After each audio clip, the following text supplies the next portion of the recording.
sorry po, sorry. Parang Hong Kong yung vibe dito, pre. What the fuck? Ha? Parang Hong Kong yung vibes. Dami nga ano.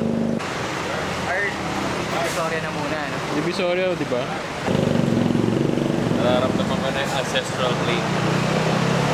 Okay lang. Okay, rolling. Hello, ako si Joseph Vitali. Ulit. Hello, ako si Joseph Vitali, 23 years old, Laking Manila. Magpapaprint lang kami, tapos re-recta kami, ikot-ikot. After nun, sana hindi walang mangyaring masama, pero kakain lang din kami sa may Tikampa. Okay. Currently, graduating ako sa UP Diliman as a film student. And nakagawa na rin ako ng films. Yung first film ko is about sa barbershop. Coach sa isang nagsasarang barbershop. Kinapture ko yung life of it. Bilang filmmaker, yung mga films ko ay nagre-revolve patungkol sa simplicity ng buhay ng isang tao. Kung paano tayo gumigising, kung paano tayo natutulog, at kung paano tayo umiiyak.